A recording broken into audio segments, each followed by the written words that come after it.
Hey guys, welcome back to my channel.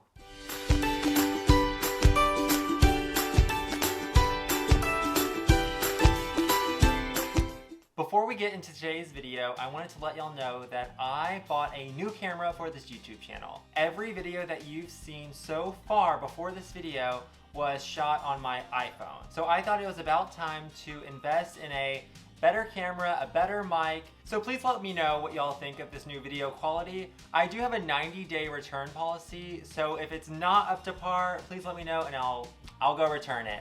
To start things off, I want to say hello to all my new subscribers. If this video reaches you and you're not already subscribed, hit that subscribe button because that really helps me out a lot. And if you're not already following me on Instagram, head over to @GayOnABudget. There I hold a ton of giveaways that you won't want to miss. Alright, all of that's done. So for today's video, I am going to take y'all from start to end on basically what do you do with a plant that you just purchased from Lowe's, Home Depot, or your favorite nursery. I've been getting a ton of DMs on my Instagram about, hey, I just bought this plant, I'm not sure what I really need to do with it. Is it healthy? Is it gonna live? What do I do? How much do I water? How much sunlight does it need? I get these all the time. So what did I do? I went to my local Home Depot and I picked out the cutest succulent that I saw on their rack. I only bought one, and that is okay. There are some pots in your garden that just need one succulent. Some pots look really cute with 3, 4, 10 succulents in them, but you don't always need that. A beginner gardener might only have one succulent to display in a pot, and that is okay. Sometimes I think a succulent needs its pot of its own, especially a terracotta pot. That pot will be perfect for this chalk rose echeveria that I purchased at Home Depot. I believe this was one of the bigger succulents, so it was around $5. So to start this list off, the first thing that I do before I purchase the succulent at the store is I inspect it for any pests, see how many dead leaves it has. Does it look like it's healthy? Does it look like I can keep it alive? Those are the questions, the ideas that go through my head whenever I see a specific plant at a store that I want to buy. So if I look at this plant, granted I just bought it, it actually doesn't have any dead leaves. I did not see any pests, which is a strong sign that it might stay alive in my garden. So I took it to the cash register, I paid for it, I brought it home, and here it is. So what's the next thing I do? If I wouldn't have bought this pot, I would have gone into my garage and found a pot that it would fit in. So I've gotten really into planting these echeverias a little bit lower in their pots so the rosette can open up in the pot about an inch below the top. I really like that look for some reason, and it allows the water to collect so it's not just running off whenever I try to water it in the garden. And as you can see, this succulent is the perfect size for this 6-inch pot. It'll take a while for that succulent to grow and actually outgrow this pot. So that is why I bought this 6-inch pot. I don't want to be replanting it anytime soon. So I think it's a match made in heaven. So if you're a beginner gardener and you are interested in seeing how I pot succulents, keep watching. Alright, to start things off, let's grab our terracotta pot. I actually left the sticker in the bottom just so nothing would get on my table just for mess purposes. I know this is going to be a messy project, so that is just allowing me to eliminate a little bit of that. So the first thing that I like to do now, I'm really into this, is that I grab a little bit of tulle, and this is really good for indoor succulents, but since this is going outdoors, this isn't necessary, but I'm just gonna do it anyway. I like to fold it into 4ths, and then I'm going to stick it in the bottom of this pot, and I'm gonna secure it in a second, but you can see that that is a barrier that's not gonna let the soil fall out of the pot. So what I'm going to do is secure it with some pebbles. Just pour some in there. And I'm also gonna incorporate some of these pebbles into the soil to allow air to get to the roots of these succulents. So what I'm going to do is now grab some soil and fill it up about 2/3 of the way.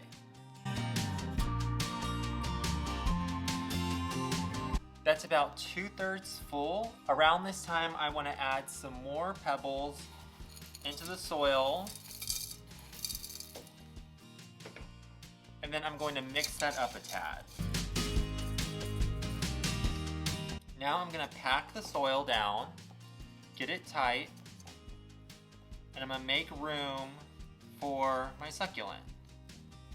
Like I said earlier, I want the succulent's rosette to be about 3/4 to an inch below the top. So I'm going to try to set it just like that.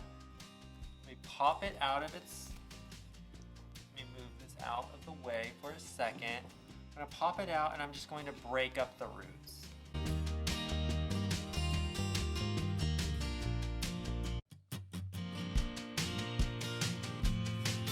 This chalk rose is gorgeous.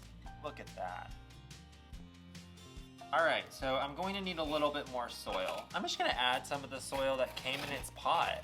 Why not? It's fine. It's good soil.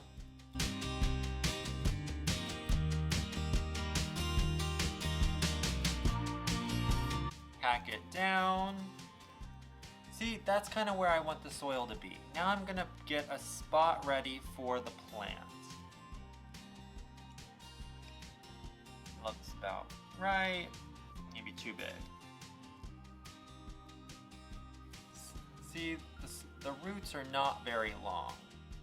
So I'm just going to add it right in here.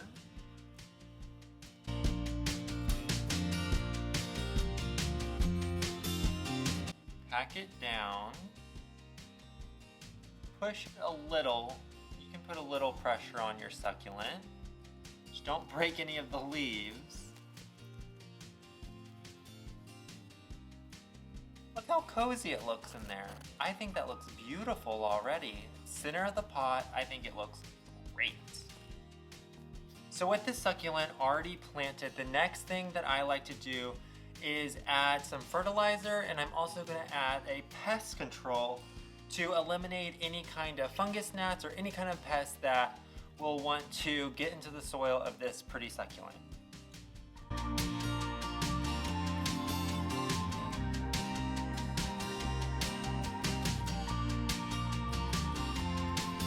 With that done, this next step is not necessary, but I really like it for aesthetic reasons. I like to add pebbles on top of the soil to brighten up the succulent. I think it really pulls it all together, but like I said, this is not necessary in any means.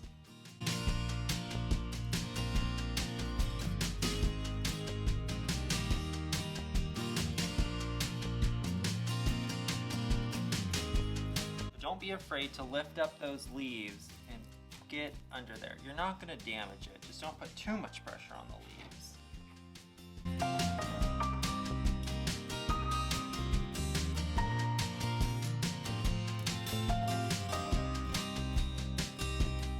Look how cute this succulent already looks. So for the last step, and this step is necessary, you need to water your succulent. Because I didn't take any roots off of the succulent, there are no open wounds, it is okay to give this plant a good drink of water. And I'm going to clean off these leaves because they did get a little bit of dirt on them. If you're going to water the rosette of your plant, that is totally fine. Just make sure you don't leave water resting in the center of this plant because that could really cause rot.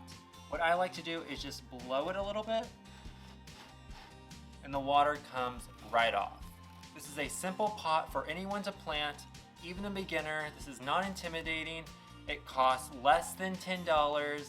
I think it looks beautiful, and this succulent will stay in this pot for maybe a year, maybe even 2 years. I don't see the succulent outgrowing this pot anytime soon. And there you have it. I hope that tutorial was super easy for you guys to follow. I think this succulent looks super cute. And like I said earlier, this planting video is great for beginners and for novice planters. I think this succulent looks super cute potted just by itself.